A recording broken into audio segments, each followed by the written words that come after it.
क्या ईरान ने अमेरिका का B-2 बॉम्बर मार गिराया? वीडियो वायरल होने से कई अटकलें लगने लगी हैं। नमस्कार, न्यूज़ 18 का डिजिटल प्लेटफॉर्म आप देख रहे हैं और मैं हूं रितु सिंह। मिडिल ईस्ट में अमेरिका, इजराइल और ईरान के बीच शुरू हुआ टकराव अब तेजी से बड़े युद्ध में बदलता दिख रहा है।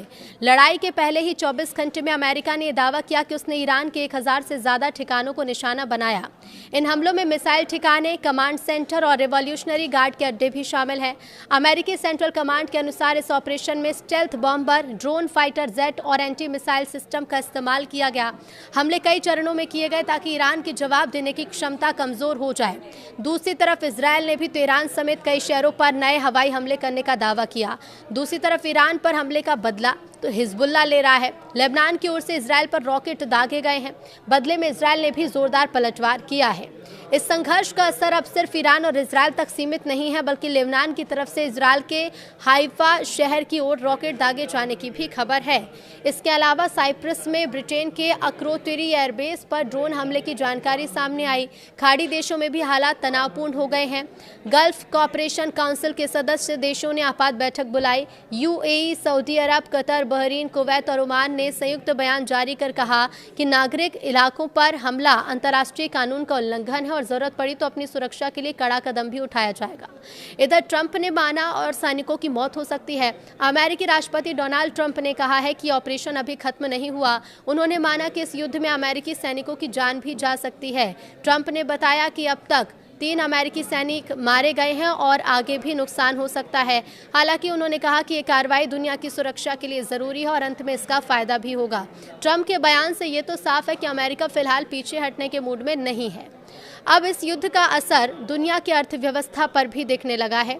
अंतर्राष्ट्रीय बाजार में कच्चे तेल की कीमत तेजी से बढ़ी है और ये $80 प्रति बैरल के पार पहुंचा। विशेषज्ञों ने कहा कि अगर मिडिल ईस्ट में लड़ाई लंबी चली तो तेल सप्लाई प्रभावित हो सकती है और इससे दुनिया भर में महंगाई बढ़ेगी और कई देशों की अर्थव्यवस्था पर असर भी। सोशल मीडिया पर अब एक वीडियो वायरल है जिसमें दावा किया जा रहा है कि ईरान ने अमेरिकी B-2 स्टेल्थ बॉम्बर को मार गिराया। वीडियो में जलती हुई चीज़ गिरते और विस्फोट होते भी दिखी, लेकिन इसकी आधिकारिक पुष्टि अभी तक नहीं हुई।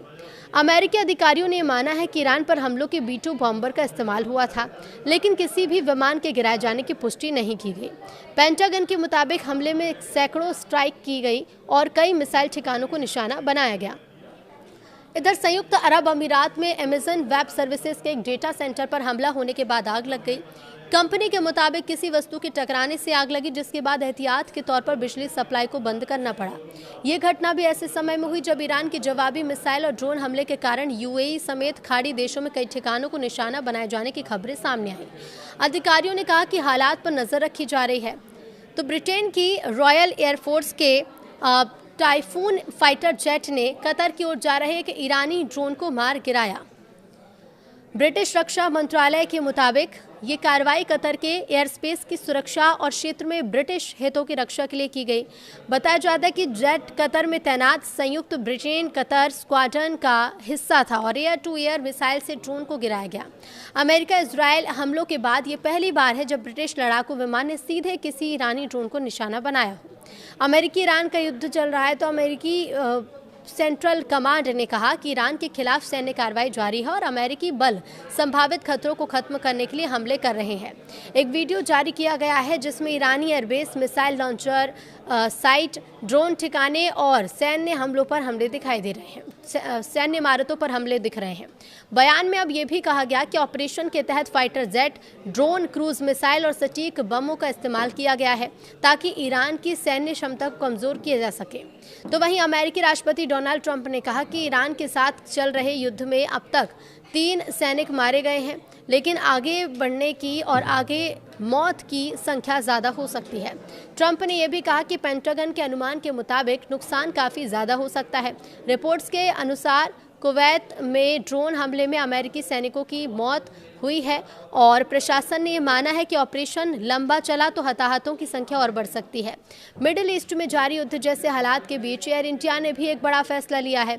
एयरलाइन ने 2 मार्च तक यूएई, सऊदी अरब और इसराइल और कतर से आने जाने वाले यात्रियों की सभी उड़ानें सस्पेंड कर दी हैं और एयर स्पेस बंद होने और सुरक्षा खतरे को देखते हुए कदम उठाया गया। अधिकारियों के मुताबिक हालात सामान्य होने के बाद ही उड़ानों को शुरू करने पर फैसला लिया जाएगा।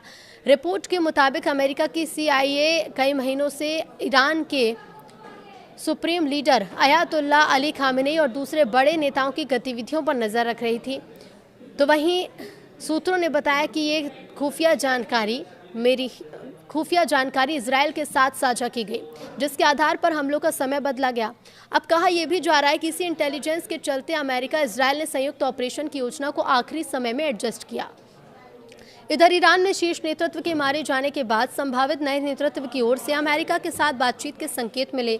व्हाइट हाउस के एक वरिष्ठ अधिकारी के मुताबिक ईरान की तरफ से संपर्क की इच्छा जाहिर की गई, जबकि राष्ट्रपति डोनाल्ड ट्रंप ने भी कहा कि वो नए नेतृत्व से बात करने को तैयार है। हालांकि सैन्य अभियान अभी भी जारी और अमेरिका ने साफ किया है कि कार्रवाई नहीं रुकेगी।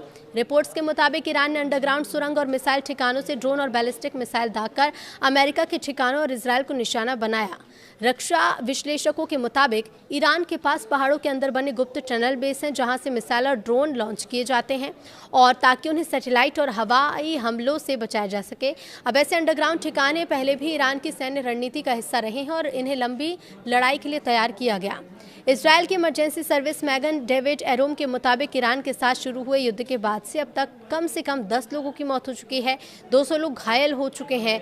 और देखिए, अधिकतर मौतें बीते दिन कहाँ हुई हैं? शेमेश शहर में हुई, जहां पर एक रिहायशी इमारत का हिस्सा गिर गया, इस पर मिसाइल गिरी। कई लोग शेल्टर की ओर भागते समय घायल हुए।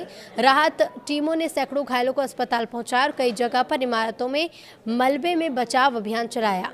तो वहीं ब्रिटेन के प्रधानमंत्री कीर स्टारमर ने कहा है कि अमेरिका ईरान के मिसाइल ठिकानों के खिलाफ कार्रवाई के लिए ब्रिटिश सैन्य ठिकानों का इस्तेमाल करने की अनुमति दी गई है।